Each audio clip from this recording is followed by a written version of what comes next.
한 주 동안 잘 지내셨죠? 아이고, 저 아빠 일하랴, 이사하랴, 집하랴, 집 사랴. 아, 사긴 산 거구나, 지금. 예. 어쨌든 참 바쁠 질 텐데, 이렇게 또 같이 예배 드리게 해서 너무 반갑고 감사하고. 자, 오늘 함께 은혜 받으실 말씀의 제목을, 나는 구원받은 사람인가? 라는 제목으로 정해봤습니다. 의외로 예수를 믿고 교회 다니신 분들이 당신 구원받은 사람이에요? 라고 물어보면 이게 내가 구원받았나? 라는 대답을 하는 분들이 가끔 계세요. 그리고 내가 받은 구원이 확실하지 않다라는 생각이 가끔 들 때에 오히려 힘들어하는 분들도 간혹 봅니다. 마귀가 가만히 안 두는 것 같아요. 이 사람이 예수님을 믿고 하나님의 자녀가 돼서 하나님 안에서 그 기쁨과 평화를 누리고 살아가는 것을 마귀는 이 배가 아파서 보지 못하는 것 같습니다. 그래서 우리 마음속에 항상 그 의심 또 내지는 그런 어떤 걱정, 근심 같은 걸 계속 줘서 우리가 갖고 있는 이 구원의 기쁨을 누리지 못하게 하지 않나 생각을 합니다. 그런 데 있어서 오늘 그 바울 선생님이 우리한테 사도행전 8장 8절에서부터 15절의 말씀은 어떻게 보면 우리가 갖고 있는 구원을 우리가 스스로 어떻게 확인하고 어떻게 점검하고 또 그것을 누리며 살아가는가라는 것에 대해서 잘 설명해 주시는 말씀인 것 같습니다. 그래서 어떻게 내가 구원받은 사람인가 아닌가를 점검할 수 있는 몇 가지 질문을 한번 본문을 통해서 한번 정해 봤습니다. 먼저 우리가 스스로에게 질문할 때에 내가 구원받은 사람인가 아니면 구원받지 못한 사람인가 라는 것을 스스로 점검할 때에 나는 육신에 속해 있는 사람인가 아니면 나는 하나님의 영에 속해 있는 사람인가 라는 질문인 것입니다. 오늘 본문의 내용에 보면 8절에 육신 안에 사는 사람들은 하나님을 기쁘시게 할 수 없습니다. 그러나 하나님의 영이 여러분 안에 거하시면 여러분은 육신에 있지 않고 성령 안에 있습니다. 누구든지 그리스도의 영이 없으면 그리스도의 사람이 아닙니다. 이렇게 말씀하고 계세요. 어떻게 말씀을 딱 들어보면 이게 상당히 좀 도전이 되는 말씀입니다. 왜냐하면 저와 여러분은 아직도 예수를 믿고 또 하나님을 아버지라 부르고 성령님을 내 안에 주인으로 모시고 살지만 우리는 아직 육신을 입고 있어요.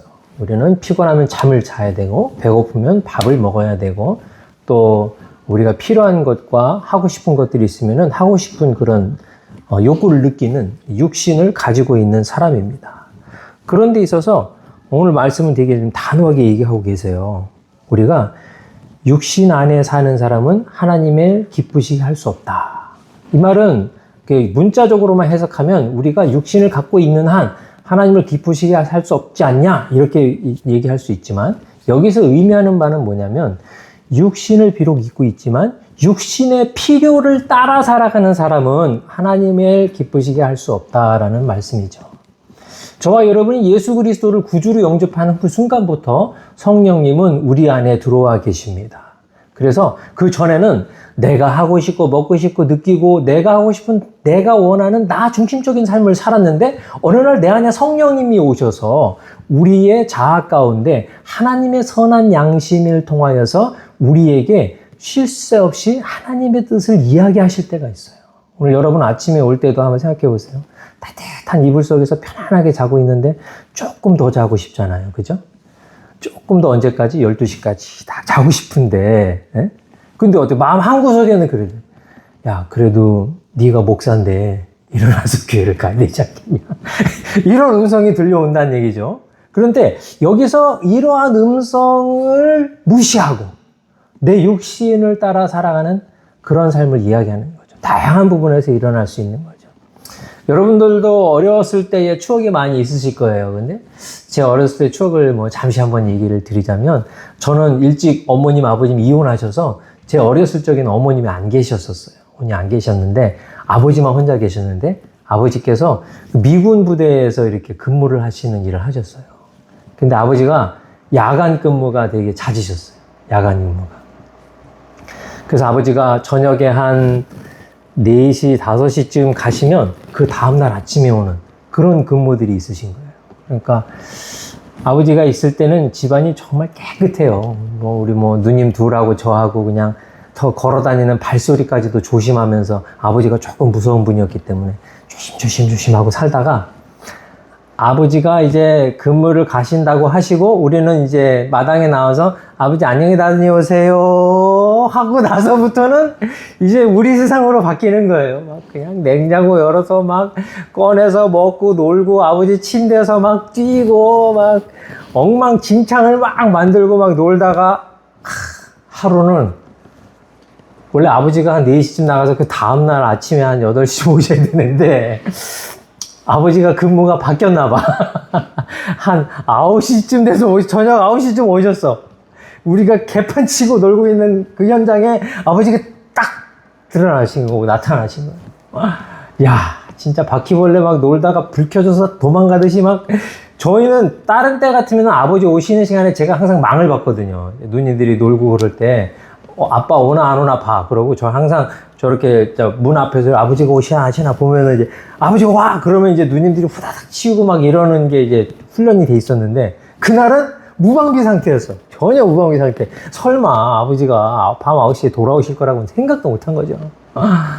그래서 그 엉망진창인 집을 딱 그냥 들킨 거야. 아버지가 화가 나셔가지고 그냥 막 이거 막 치우고 막 정신없이 막 그랬었던 추억이 여러 번 있습니다. 여러 번. 근데 제가 갑자기 왜 아버지 얘기를 이렇게 하냐. 우리가 성령님 없었을 때의 우리의 삶이 그랬었던 것 같아요. 솔직히 우리가 예수님 믿기 전에 그 전에는 우리가 솔직히 우리 하고 싶은 대로 하고 살았잖아요. 그죠? 다 하고 싶은 대로. 그냥 졸리면 자고 배고프면 먹고 진짜 이상한 거 하고 싶으면 이상한 거 하고 못된 거 보고 싶으면 못된 거 보고 그래서 내가 원하는 것 위주로 내가 하고 싶은 대로만 살았어. 근데 그 다음부터는 어떻게 됐어요? 예수님 믿고 하나님의 자녀가 되어가지고 성령님께서 우리 안에 거하신다고 하니까 그 다음부터는 뭐를 해요? 성령님의 눈치를 보고 살아요. 이거 하면은 하나님이 좀 덜 기뻐하실 텐데 이거 해 마라 이런 거서부터 그러다가도 어떻게 해요? 나도 모르게 성령 계심에도 불구하고 하나님이 원하시는 뜻을 따라 하지 않고 내 정욕대로 내 육신대로 했던 적이 있어요. 그때 그걸 우리는 뭐라고 생각해요? 하나님 앞에 죄를 지었다라고 생각하는 거죠. 그래서 그 죄책감, 그 실패감, 그 낙심 이런 것들이 우리들을 꽉 조여오게 되는 거죠. 이게 왜 그러냐? 아버지가 야간 근무 가시는 듯한 마인드로 우리가 살아서 그래.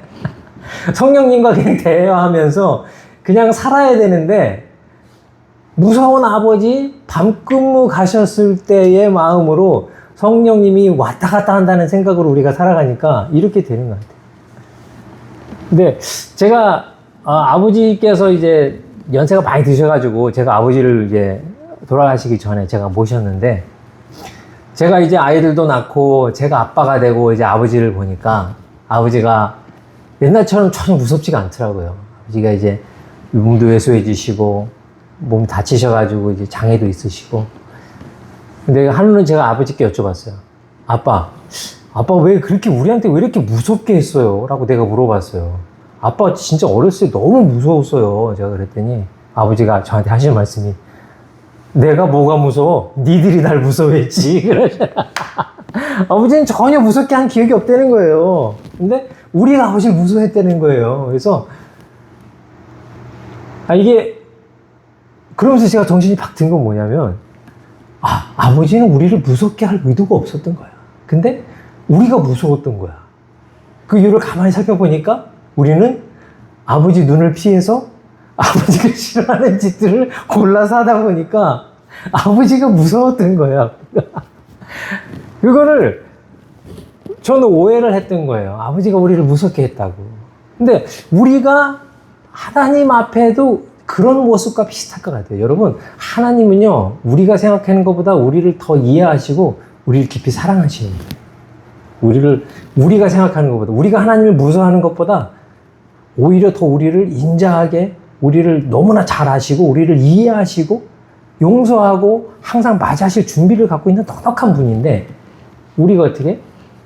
우리가 하나님의 눈을 피해서 우리가 하고 싶은 것들을 하려고 하다 보니까 하나님이 그런 죄를 싫어하고 벌하시고 책망하시는 무서운 하나님으로 우리가 스스로 생각하고 하나님을 오히려 멀리 떠나요.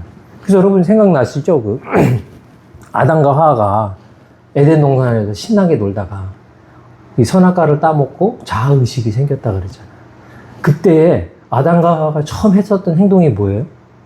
자신들이 벗은 것을 부끄럽게 여기고 숨었다 그래요. 하나님 앞에 숨었다. 하나님 앞에 자신들의 벗은 모습을 보이기가 부끄러워서 숨었다.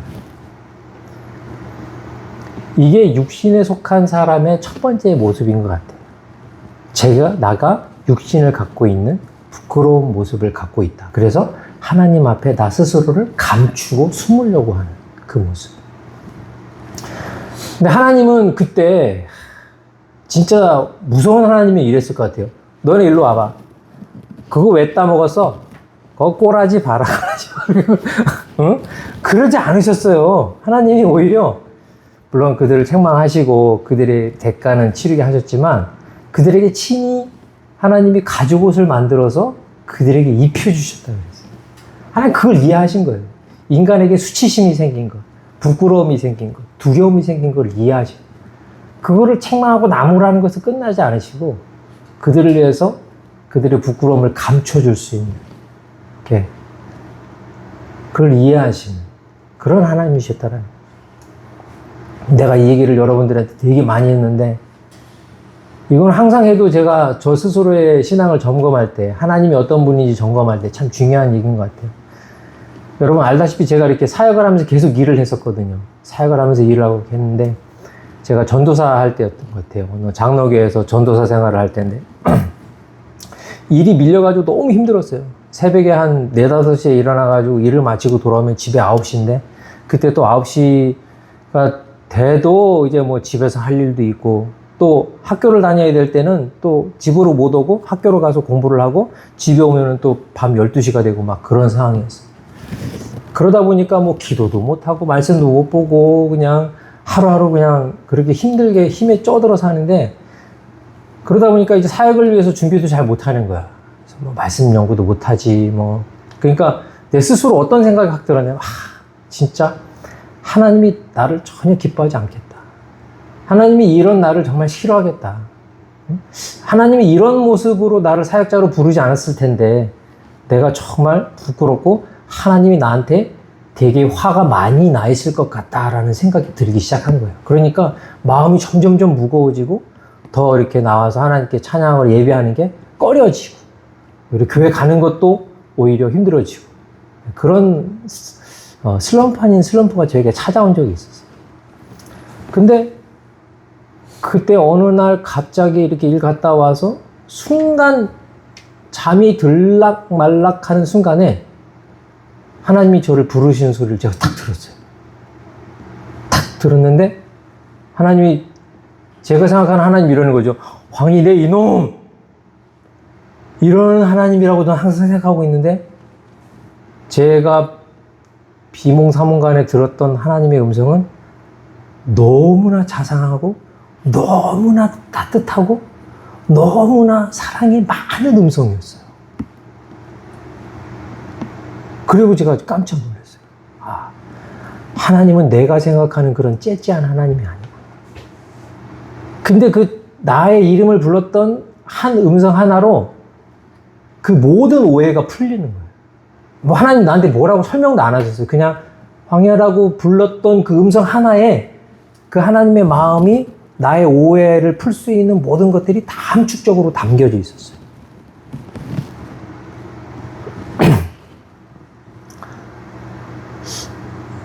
우리가 육신에 속한 삶을 살 수밖에 없어요.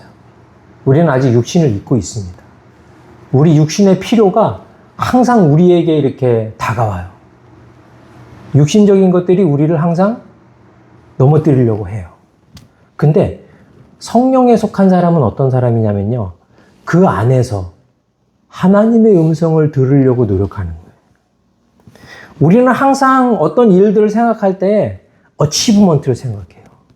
어마운트를 생각하고 어빌리티를 생각해요. 그렇죠? 그래서 그것이 보여지는 것이 그것이 성과라고 느껴지고 그것이 우리가 얻어야 될 골이라고 생각하는 거예요. 그런데 하나님은 그런 하나님이 아니에요. 하나님이 정말 우리한테 원하시는 것은요, 애리투시예요. 우리의 태도. 우리의 제한적이고 연약한 상황에서 내가 과연 성령님을 의지하고 성령님과 함께 살아가고자 하는가? 비록 넘어져도, 비록 실수해도, 비록 연약해서 어치브먼트를 만들 수 없다 할지라도 내가 성령과 함께 하고자 하는 나의 태도를 보여드리는 거예요.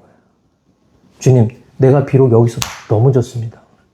하지만 주님, 난 여기서 넘어지지 않고 일어서서 하나님이 원하시는 방향으로 한 걸음 더 가길 원합니다. 이게 하나님이 원하시는 거거든요. 여러분, 우리들이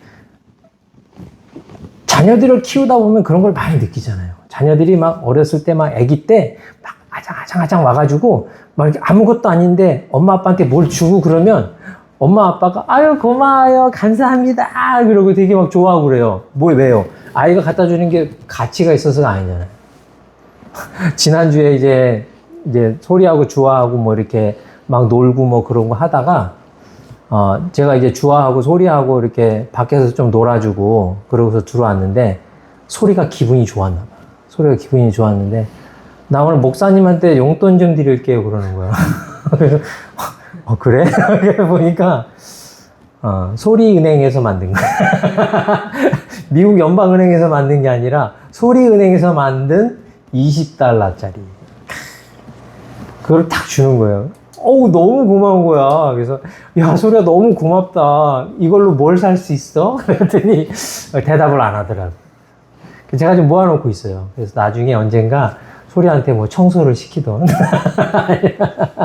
근데 제가 너무 좋아하니까 소리가 거기서 끝이지 않고, 목사님 좀 더 줄게요. 그러더니 120불짜리. 저한테 지금 140불이 있어요, 지금. 소리은행에서 발행한 돈이. 근데 왜 아이가 그걸 준 게 우리가 좋아요? 소리가 그걸 아는 거야. 나이 든 목사가 같이 놀아주고 애쓰는 모습을 보고 얘가 감동받은 거야. 그래서 그 돈을 준 거죠. 근데 저는 그게 왜 이뻐요? 그걸로 우리가 내가 뭘 해 먹을 수 있어서가 아니에요. 그 아이가 그런 걸 알고 자기의 고마움을 표시하는 게 너무 예쁜 거야, 이게. 저는 하나님이 볼 때 그럴 것 같아요. 우리가. 하나님은 이 천지를 만드신 분이잖아요. 그죠? 하나님은 오늘도 이 우주와 만물을 다스리시고 통치하시는 분이세요. 스스로 만족할 수 있도록 자족하시는 분이에요. 근데 우리가 그런 하나님의 필요를 무엇로 채울 수 있겠어요? 우리의 물질로? 뭐 우리의 재능으로? 그건 아니죠. 물론 우리의 태도로. 우리를 구원하시고 사랑하신 그 하나님을 존중하며 그 하나님을 찬양하며 예배하며 살고자 하는 그 말씀을 따라 살고자 하는 우리의 태도가 하나님께 드려지는 가장 큰 기쁨과 감사가 될 줄 믿습니다. 그래서 여러분, 여러분의 삶 가운데 그러한 어려움과 도전들이 있을 거예요. 왜냐하면 우리 아직 육신을 입고 있기 때문에. 우리가 죽어서 천국 가기 전까지는 이 도전이 계속돼야 돼요. 그럴 때에 우리가 한번 오늘 우리가 들은 것처럼 내가 육신에 속한 사람이 아니라 하나님의 영에 속한 사람이라면 내가 비록 이 순간 넘어지면서도 하나님 성령을 의지하면 성령님 나 지금 넘어졌어요. 지금 넘어질 것 같아요. 하지만 하나님 나 이겨내고 싶어요. 성령님 힘을 주세요. 도와주세요.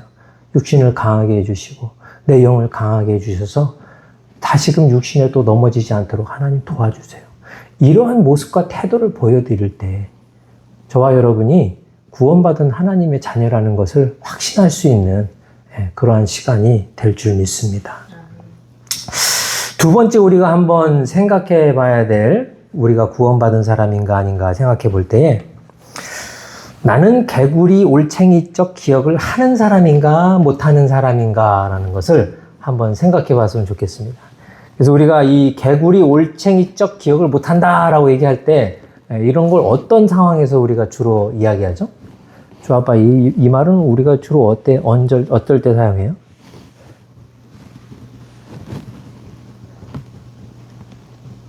개구리 올챙이 있자 생각. 설명은 내가 더 이렇게 작았을 때 그때 그 마음가짐을 모르고 있을 때. 그렇지. 그런 것 같아요. 그럴 때 많이 하죠. 그러니까 내 어려운 처지 때를 기억 못하고 변화된 내가 기고만장해서 겸손하지 못하고 교만해 보일 때 우리가 이런 말을 많이 사용을 하잖아요. 그죠? 개구리 올챙이적 기억을 못한다.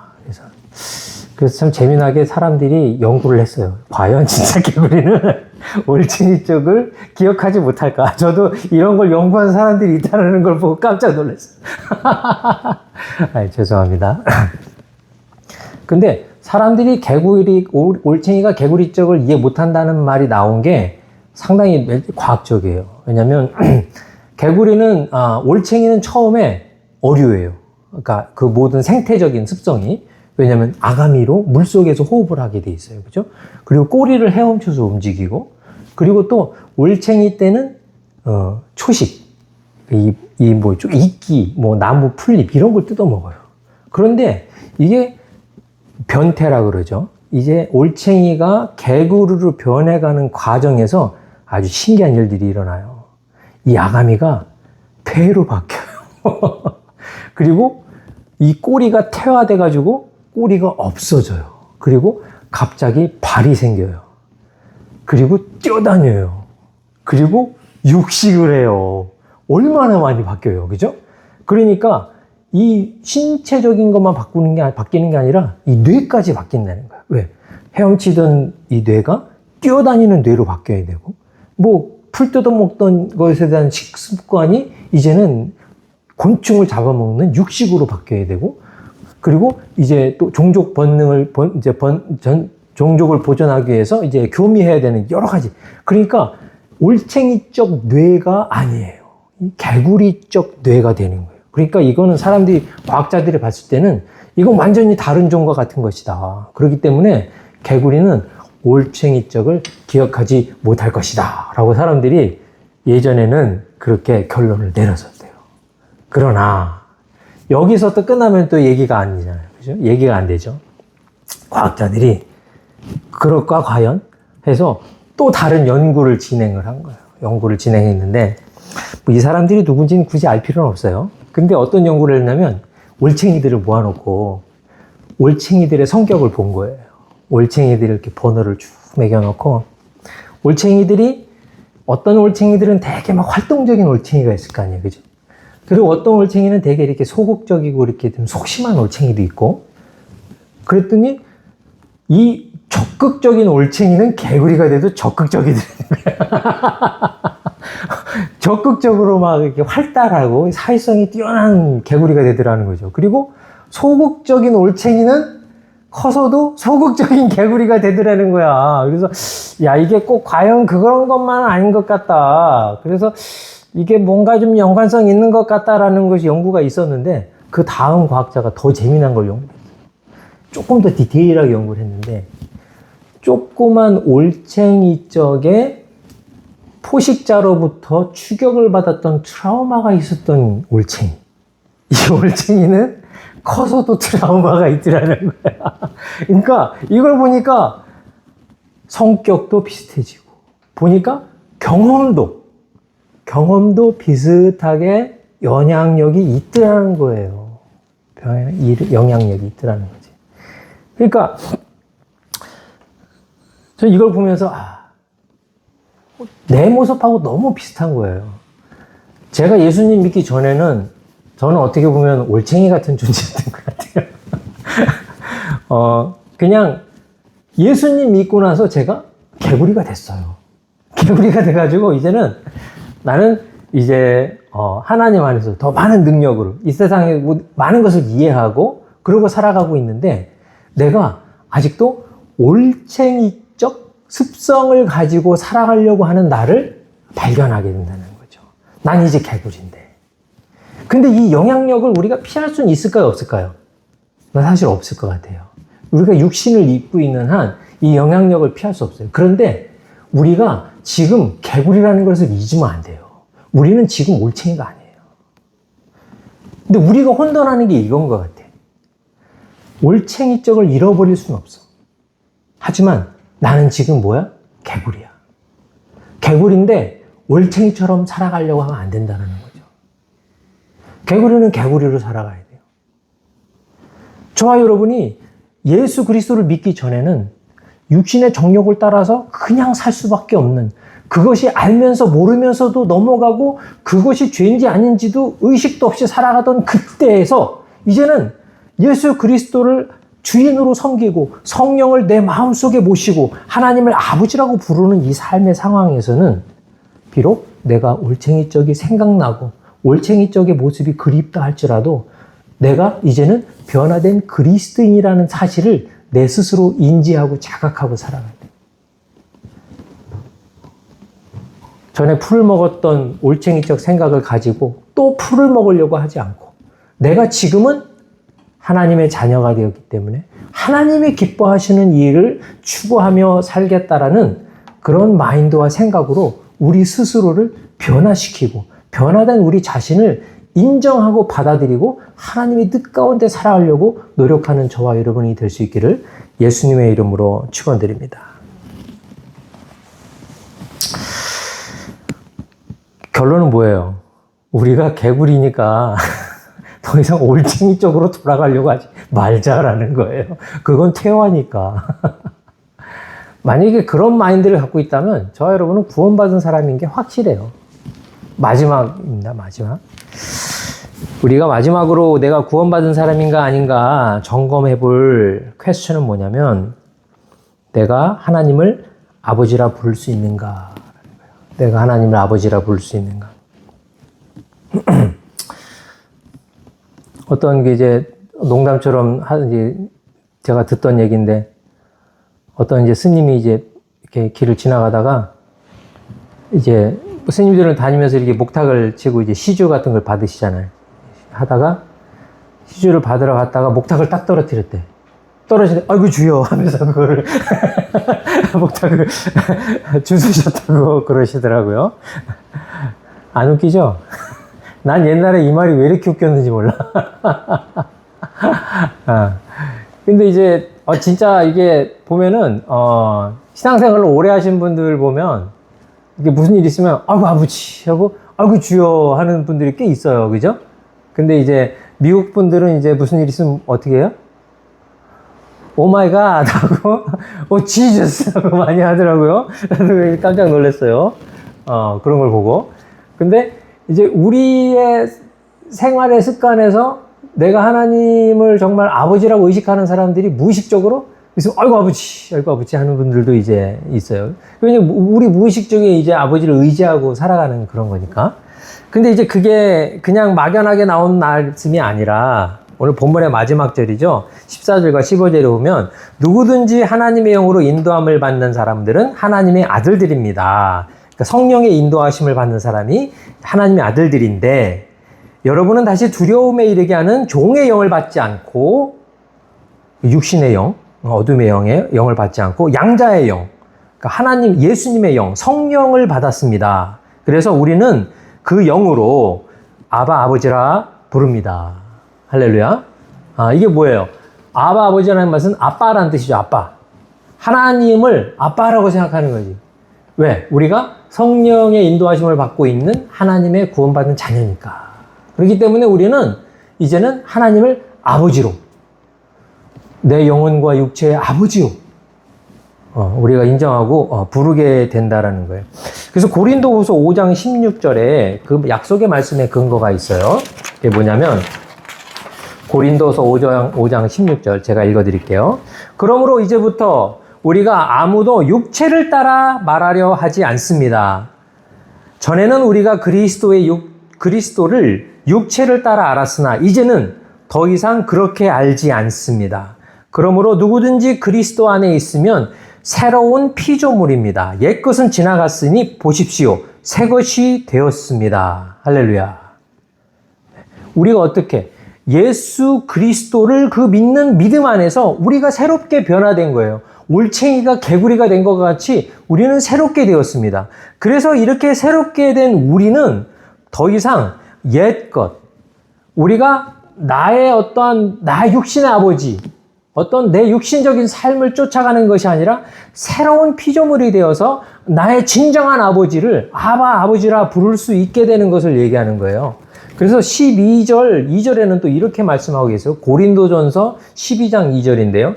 여러분이 잘 알듯이 여러분이 이방 사람이었을 때 여러분은 말 못하는 우상이 이끄는 대로 끌려다녔습니다. 그러니까 육신의 삶에 살고 있을 때. 그러므로 나는 여러분에게 알려드립니다. 하나님의 영어로 말하는 사람은 아무도 예수는 저주받은 사람이라 말할 수 없고 또 성령으로 말하지 않고는 예수를 주시다라고 할 수 없습니다. 할렐루야. 이게 되게 쉬운 것 같은데요. 이게 정말 어려운 거예요, 여러분. 여러분, 옆집에 살고 있는 아줌마 아저씨가 아무리 잘생기고 예쁘고 훌륭한 사람쯤 보여도 우리가 옆집 아저씨를 아버지라고 부를 수 없잖아요. 그죠? 아버지였으면 좋겠다라고 생각하는 훌륭한 인물이라고 해도 우리가 옆집 아저씨를 아버지라고 못 불러요. 그 아줌마를 엄마라고 못 불러요. 나를 입양해서 키워주는 엄마도 우리가 그분을 엄마로 인정하고 받아들이기는 참 힘든 거예요. 그죠? 제가 유소년기 자라날 때도 어머니가 이제 새로 이렇게 시집을 가셔서 이제 새아버지가 생겼는데 그 새아버지를 제가 아버지로 부르는 게 진짜 어려웠어요. 또 어머니께서 또 그분하고 헤어지시고 또 새로운 분을 만났는데 어머님은 또 그분을 저한테 아버지라고 부르라고 하시는데 저는 진짜 어려웠어요. 진짜 어려웠어요. 그래서 아버지라고 못 불렀어요. 왜? 또 아버지가 아닌데 어떻게 아버지라고 불러? 근데 여러분 생각해 보세요. 우리가 기도할 때 하나님 아버지 하잖아요. 이게 얼마나 어려운 건지 아세요? 우리가 하나님을 본 적이 있어 없어요? 없어요. 제가 지금 생각해 보면 저는 제가 생각하고 있었던 저의 이 사고의 방식에 의하면 하나님은 중동 사막의 신이야. 그냥 나와 전혀 상관없는 인종적으로도 뭐 지정학적으로도 아무 상관이 없는 저기 사막의 신이야. 그 하나님이라는 분. 그래서 그 중동에 있는 하나님이라는 분을 사람들이 아버지라고 부르고 예수님을 주라고 부르는 것이 저한테는 너무 이질감 있게 받아들여졌어요. 그래서 친구들이 예수님 하나님 그러고 보면은 얘네는 진짜 근본도 뿌리도 없는 애들이네. 응? 그래도 인도는 그래도 아시아 쪽에 가까우니까 불교를 우리 조상들이 있던 불교를 믿거나 아니면 단군을 믿거나 아니면은 지방에 토속 신앙이 얼마나 많아요. 우리나라에 삼신할머니도 있고 용왕님도 있고 여러 가지 많은데 왜 얘네들은 저 사막의 신을 그냥 신이라고 부르는 것 넘어서서 아버지라고까지 부르나? 이거는 진짜 나 소름 돋아, 나 못하겠다. 이런 생각이 거부감이 들었거든요. 근데 내가 예수님을 다 믿고 나니까 그날부터 아버지 되는 거예요. 난 그거 제가 했다고 생각하지 않아요. 난 그렇게 노력해서 안 돼요, 그게. 내가 저를 돌봐주시던 새아버지도 내가 아버지라고 못 불렀었어. 그게 안 돼. 안 돼. 그냥 안 돼. 근데 성령이 나와 함께 하시니까 아버지가 아버지해진 게 이해가 되어지고 이 체질적으로 이 세포가 변화돼서 그거에 대한 알러지와 거부감이 싹 사라지는 거예요. 여러분, 그래서 우리가 예수님을 구주라 부를 수 있는 거, 하나님을 아버지라고 부를 수 있는 거, 이거는요, 저와 여러분이 구원받은 하나님의 자녀라는 결정적 증거예요. 우리가 금식 얼마 하고, 헌금 얼마 하고, 주일 성수 잘하고, 선교하고, 전도하고, 이런 것들이 우리가 구원받은 삶의 증거라고 생각하는데, no, 그건 그렇지 않아요. 우리가 구원받은 삶에 있어서의 결정적인 증거는 성령을 따라, 하나님의 뜻을 따라 살고 싶은 나의 마인드, 내 태도, 그리고 내가 예수를 구주로 의지하고, 하나님을 아버지로 믿고 살아가는 거. 사실 되게 심플한 거예요. 그런데 이 우리의 구원받은 이 은혜가 상급과 연결되는 부분에서는 좀 달라요. 어떤 열매가 있느냐. 나중에 그거는 하나님하고 이제 우리의 상급의 문제를 따질 때의 문제고, 내가 구원받은 하나님의 자녀로 이 땅에서 기쁨을 누리며 살아가는 데 있어서의 베이직 바름 라인은 내가 예수님을 구주로, 하나님을 아버지로 신하고 살아갈 수 있느냐. 그렇다면 여러분, 마귀가 아무리 여러분을 정죄하고 뭐 여러분의 상급에 대한 부분으로 여러분들을 구원까지를 흔들려고 하는 그런 도전 속에서 여러분들은 자유로우셔야 됩니다. 마귀가 여러분 그런 낙심한 마음을 갖다 주려고 할 때, 좌절을 막 갖다 주려고 할 때, 이 더러운 마귀야, 내가 비록 이렇게 육신의 연약함이 아직 있지만 나는 구원받은 하나님의 자녀다. 내가 예수를 구주로 영접하고 성령의 인도함을 받아 하나님의 뜻대로 살고자 하는 하나님의 자녀다. 더러운 생각을 갖다 주는 이 마귀야, 내 앞에서 떠나라. 예수의 이름으로 떠나라. 이렇게 선포하고 다짐하며 살아가실 수 있는 저와 여러분 됐으면 합니다. 근데 마귀가요, 이 도전과 이 정죄를 우리가 그 죽는 순간까지 계속할 거예요. 예수님한테도 그렇게 했어요. 근데 우린들 어떻게 했어요? 더하지. 그래서 저와 여러분이 하나님의 뜻대로 조금씩 살아가면서 우리가 이 땅에서 평안을 누리고 이 땅에서 기쁨을 누리는 것을 마귀가 극도로 싫어해요. 여러분, 우리가 뭐 어떤 큰 업적을 누리는 것 자체를 마귀가 두려워하는 게 아니에요. 마귀가 진짜 두려워하는 건 우리가 예수 안에 평안을 누리며 살아가는 게 배가 아픈 거예요. 근데 저와 여러분은 구원받은 하나님의 자녀입니다. 우리가 뭘 잘하고 잘생기고 똑똑하고 잘나서가 아니라 우리가 그냥 구원받은 거예요. 거저받은 거예요. 근데 이게 있다가 없어지는 게 아니에요. 여러분이 스스로를 점검할 때, 내 구원이 있나 없나를 확인해 볼 때 한번 기도해 보세요. 예수님, 하나님 아버지, 이렇게 할 수 있는 여러분의 아주 작은 미약한 믿음만 있어도 여러분의 구원은 어디 간 것이 아닙니다. 우리의 삶 가운데 있는 것입니다. 그래서 그 구원의 기쁨을 누리고 살아갈 수 있기를 예수님의 이름으로 축원드립니다. 기도하겠습니다. 은혜와 사랑이 많으신 하나님, 감사합니다. 이렇게 값진 구원을 우리에게 거저 주셨는데 이 구원의 가치를 우리가 잘 모르고 이 구원의 기쁨을 누리지 못하고 우리가 아직도 세상에 아직 일어나지도 않은 일, 또한 일어날 그러한 걱정들 가운데 묻혀서 살아갈 때가 너무나 많이 있습니다.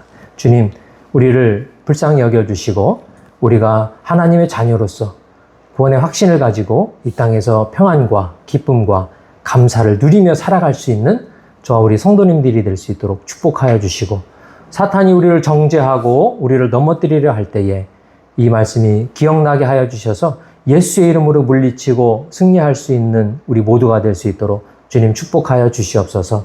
오늘도 주님께서 우리와 함께 하시는 아버지가 되시고 우리의 진정한 주인이 되심을 감사드립니다.